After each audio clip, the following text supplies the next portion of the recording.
There you are. Good morning. Welcome to our Sunday show. Zen Fits. What kind of a Zen fit are we having today? Well, you know, all I have to do is get my cup of coffee and sit down to Facebook and I have a Zen fit. And the fit we're going to have this morning is back to grammar school.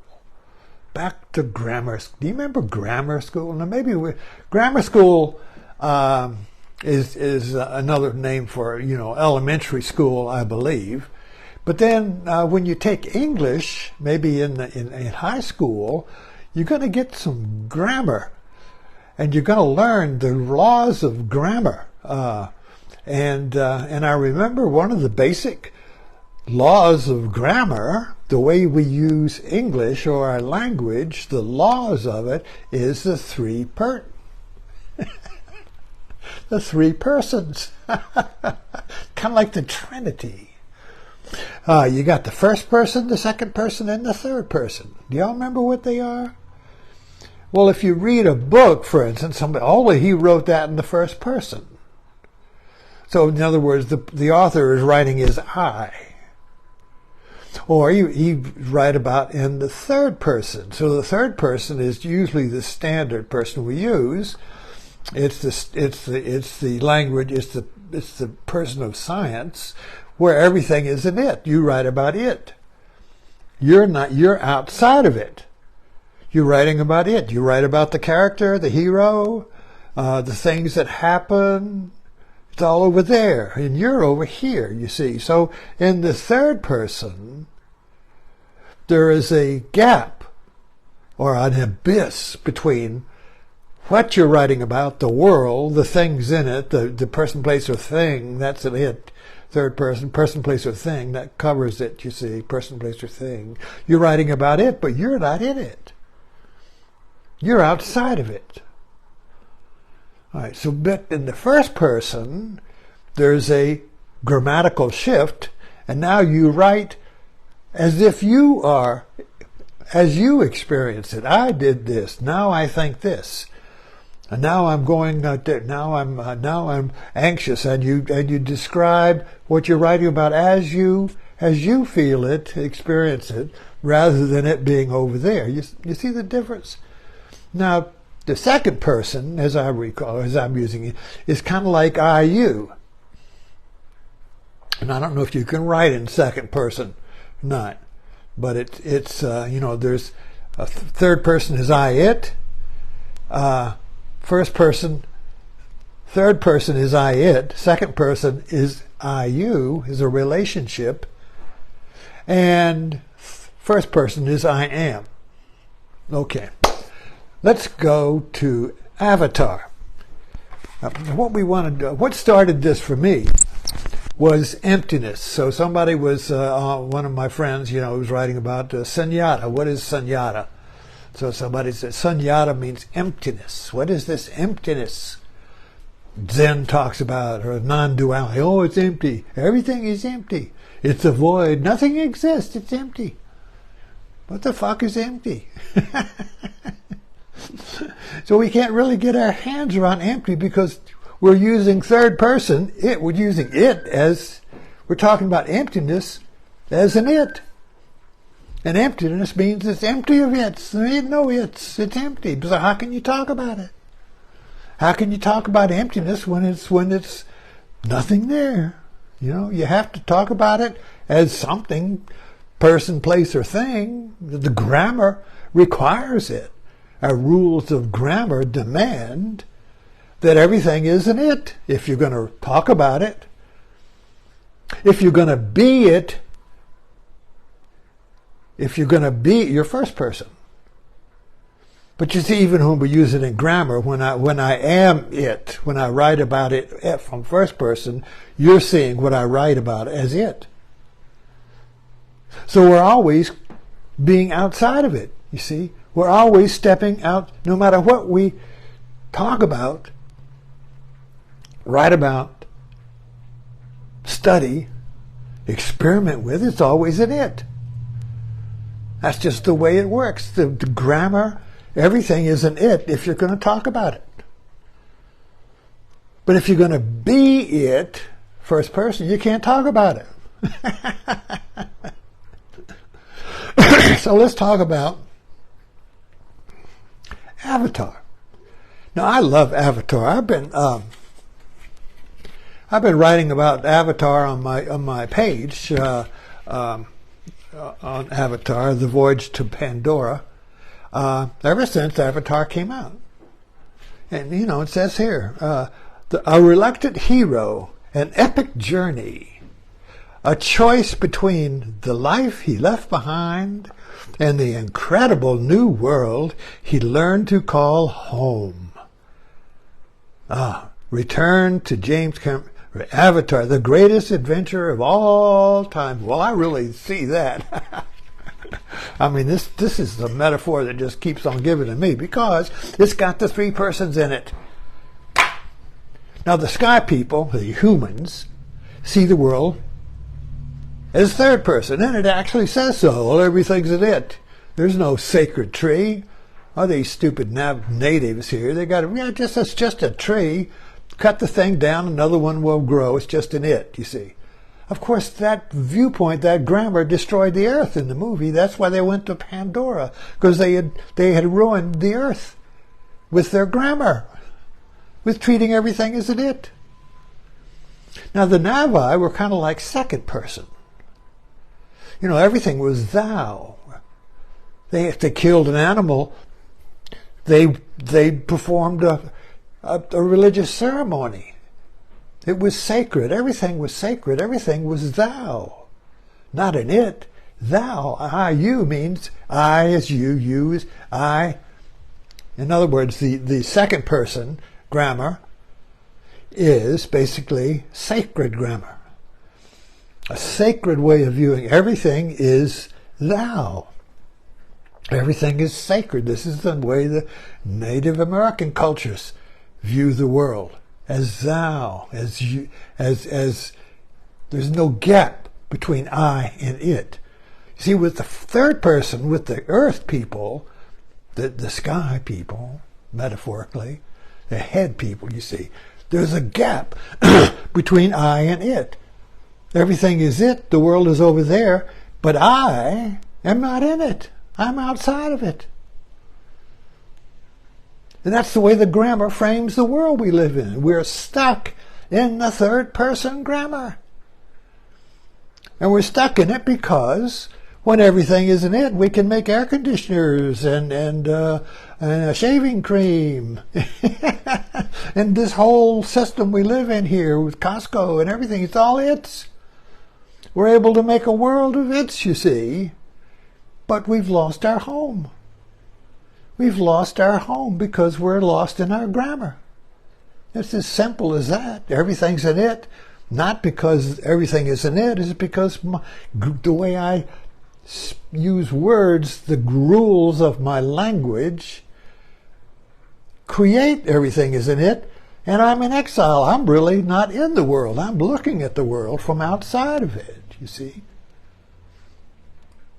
So what's the first person in Avatar was the ending. This was the ending right here.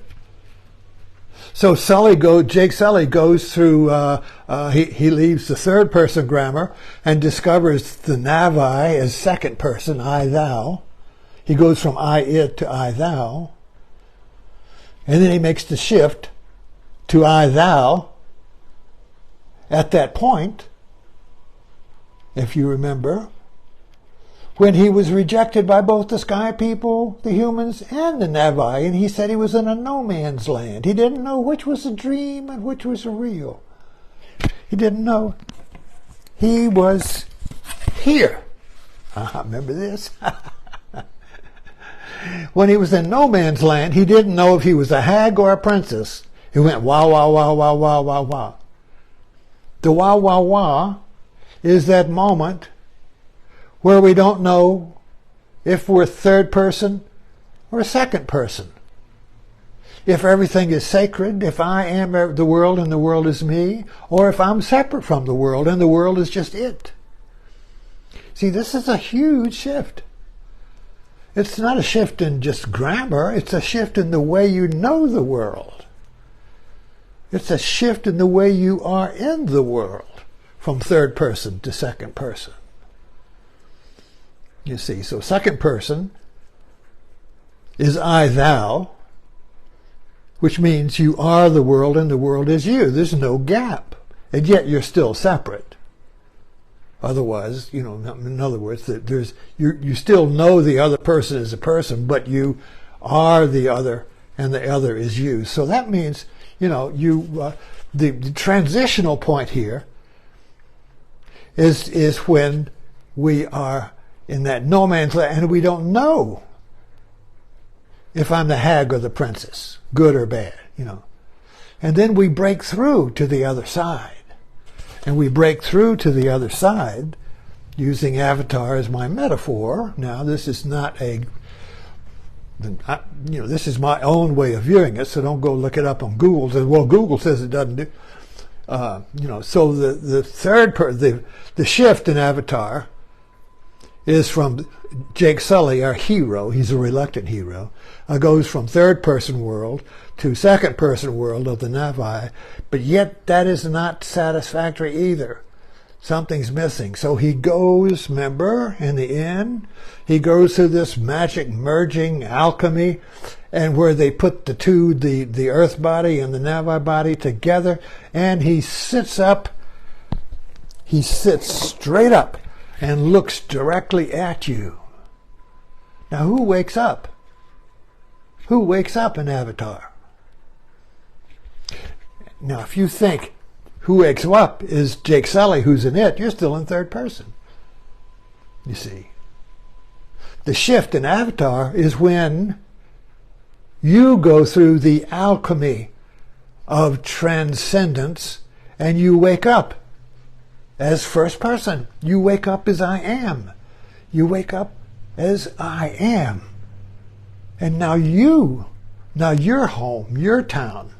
You are in your old world, which is where you live, your city, your town, your street, your home, your marriage, your kids, the whole catastrophe. You wake up in that as I am. You see it for the first time, just like Jake Sully saw Pandora with these eyes open on the wonder, the wonder of the Pandora, the floating mountains, the wonder of waking up in the Garden of Eden, the wonder of waking up in your home and seeing it for the first time. It's a shift in grammar. Your home still stays the same. Your town, your old hometown, your country, your world is still the same world, but suddenly it's Pandora. Not the world hasn't changed. You changed. Your grammar changed. Now, first person is empty. I think that was what got me started this morning.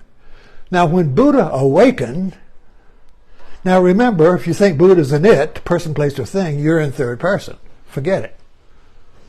So when Buddha awakened into first person, he said, throughout heaven and earth, I alone am the honored one. I alone am the honored one.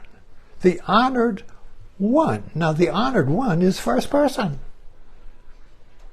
The honored one is first person. Not the many. That's third person. The honored one. I alone am the honored one. And then Zen comes in and runs with that and says, from the beginning, all beings are Buddha. Well, if you think all beings are many it's out there, and they're a Buddha, which is a big it, you're in third person. You haven't made the shift. So all beings are Buddha, and I alone am the honored one, is another way of describing or talking about emptiness. So when you wake up as first person, third person is still there. You can still catch a bus. You can go shopping at Walmart and choose among the cereal. I like that. I don't like that. Yada, yada, yada, But you're not trapped in it. There's a smile of the Buddha There's a smile of the awakened, honored one behind the many. There's that little secret knowing. And that knowing doesn't mean I'm the one and you're not it. You see, that's still third person.